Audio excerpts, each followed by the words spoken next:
Hi, it's Diederik Gelderman here. Welcome to another Turbocharge Your Practice video. And today I want to talk about why you've got to have a receptionist at reception and not a veterinary nurse. So if you look at the behavioral studies and the psychological profiles of nurses versus receptionists, it's a very, very, very different skill sets. Nurses are fantastic out the back. They love working with animals. They're great putting slides through the machine, holding animals, putting them on drips, taking bloods, assisting the vets, etc., etc., etc. But a lot of nurses, a lot of vet techs are not actually really people, if that makes sense. Yes, they will work with people, but and serve clients and all those sorts of things, but it's not their love. Their love is being out the back and caring for the patients.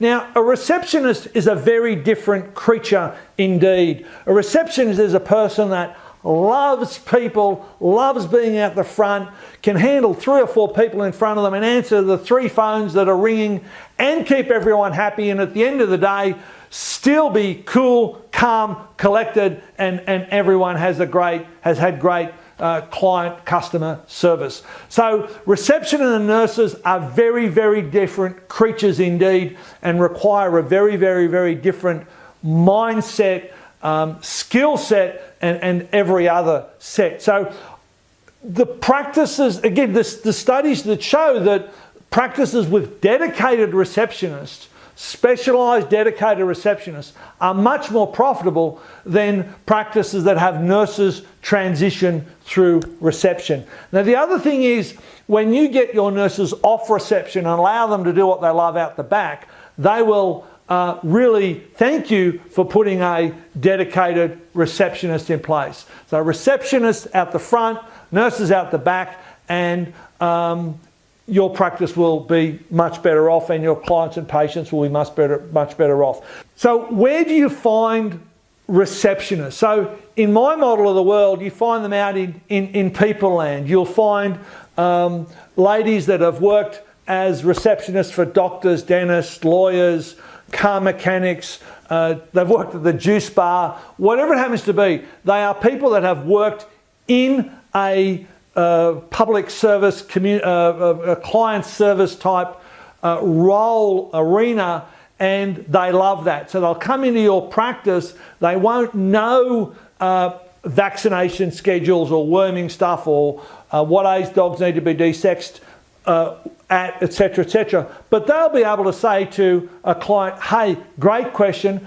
that's not my skill set, let me pass you on to Jodie, she's the lead nurse, she'll be able to answer that question. What a receptionist needs to do is to say, oh, Mrs. Smith, that sounds terrible. I know the doc will want to see her straight away. Come right on down, I can fit you in. You know, nurses like solving problems on the phone. Receptionists, you don't want, they don't have the knowledge to solve the problems like your nurses and vet techs do.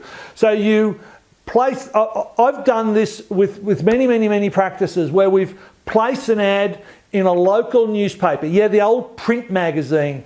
We don't get nearly as many good results when we go to Seek or one of the online job forums as we get when we go to a local print magazine, local community. And I've got a whole document on how to do this. So if you want to get this receptionist wanted document, email me or hit reply on this on the email, and we'll send you a copy. So this receptionist ad that you put in the local newspaper would read something like this. Now, this is the original ad that I started using back in 2007, and it was written by a practice manager, and we're still using it because it still works so well. Receptionist required. If you have excellent communication skills and you'd like a challenging job working closely with people, that's the first bullet point. Second one, if you're able to multitask in a busy environment. Next bullet point, if you have a keen interest in helping others. Next bullet point, if you are reliable and willing to work in a team-orientated business, then this job is for you. We're looking for someone with a cheerful personality and a great attitude. If the above sounds like what you are looking for, the job that you're looking for, we'd love to hear from you. Notice that nowhere does it say pussycat, puppy dog, hugs, cuddles, or veterinary practice. So this is what I call a blind ad. So then the ad goes on to say, please ring, and then there's a phone number, Monday or Thursday, and give you particular dates between 1 and 2 p.m. So you put a phone number in there that's a silent phone number, so the client or the receptionist will ring up and no one's going to answer the phone, happy holidays vet practice or something like that. So someone's going to answer and say, hello, and that person that's ringing to take that job or be interviewed for that job would then have a conversation with that person. So what happens here is that potential receptionist that's ringing in, if I'm answering the phone to her, it's exactly like I'm ringing her if she were a receptionist in the practice. So my first impression of her when I'm talking on the phone to her in those first 5 or 10 or 15 seconds is exactly the same perspective, exactly the same opinion that your clients are going to form when she answers the phone to your clients. So that's why this works so well. So she would give you, you'd ask her some questions, and after she's answered 3, 4, 5 questions, then you might tell her, hey, look, love to have you for a second interview. By the way, you need to know that this job is a receptionist at a veterinary practice. You'll be the face of the business. You will not be required to hold animals, etc., etc., etc. Now, that works really, really, really well. So if you say ring on Tuesday and Thursday between 1 and 2, if someone rings up at 5 minutes to 1, you automatically say hello, thank you, positions taken. Why? Well, if she can't listen to instructions, the instructions were ring between 1 and 2 on this particular day. If she's ringing up and saying, I wanted to get in early because I really wanted the job, well, if she can't listen to instructions before she's taken the job, she sure as heck won't be able to listen to instructions after she's taken the job, or she won't listen to instructions. If she rings after 2 o'clock, then you don't want her either. If she can't fit in the rules, then don't apply. You don't want her. We find when we run this ad that in a 1 hour period, we'll typically get 30 to 60 applicants and sometimes more. So you're really triaging them, bang, bang, bang, bang. These phone calls are really, really, really quick, and you get a great first impression, a real first impression as to whether you want this person or not. Let me just turn over. So the questions that you could ask her if you wanted to during this very quick interview is, do you have excellent communication skills? Give me some examples. Do you have a keen interest in helping others? Tell me some examples. I've got a lot of things here on this sheet, so it's really worthwhile just hitting reply and saying, please send me the sheet. So a couple of more things, and then I'll just to leave you with, cull hard.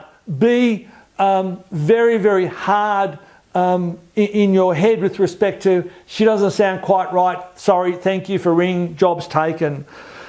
Cull your list down to about 4 to 6 people, and then you get them to send in their resume. So rather than, what most people do is they'll advertise on Seek or one of the online things, you get 120 resumes in that you've then got to vet. Now I want the right person, and then I can vet their resume. I don't want to have a resume and have to read 120 resumes and base my hiring on a resume. I want to base my hiring on a person's, the way I feel about them, do I like them, trust them, respect them in the first 5 or 10 seconds on the phone. And then I'll have a resume that will back up that data, and then I'll start making phone calls with respect to references, etc., etc. After you've culled that 4 to 6 down based on their references and based on their resume, get 2 to 3 to come in and work for you for half a day or a day at reception, and see whether they mesh with your team, see whether they're a cultural fit, and those sorts of things. And yes, I would say pay them because that is morally and ethically the right thing to do. You don't want them working for nothing. That's not right. Again, that's my model of the world. And then, make your selection and give them a letter of understanding which lays out their job roles. Now, I'll leave you with one last thing, and it may be the most important thing on this document. When that person rings you and you're answering the phone, and as soon as he or she says anything to you at all, ask yourself these 3 questions. Do I like this person? Do I trust this person? Do I respect this person? And you'll be able to answer those questions within 2 to 5 seconds of opening that conversation. If you can't say yes, yes, yes, then that person should not be on your list to come in to send a resume or to come in for an interview. You should cull that person immediately. I know it sounds tough, but I'll bet you when you do that, do I like, trust, respect this person, yes, yes, yes, your decision making on getting the right team member will go through the roof. See you in the next video. If you enjoyed the tips and the clues and the strategies in this video, and if you're a practice owner or a practice manager or an aspiring practice owner, may I suggest that you go to my website, www.turbochargeyourpractice.com, and register there to receive my newsletter. And in that, you'll regularly receive more tips, strategies and ways of running and really improving your practice, and they'll be delivered straight to your inbox every week. Bye.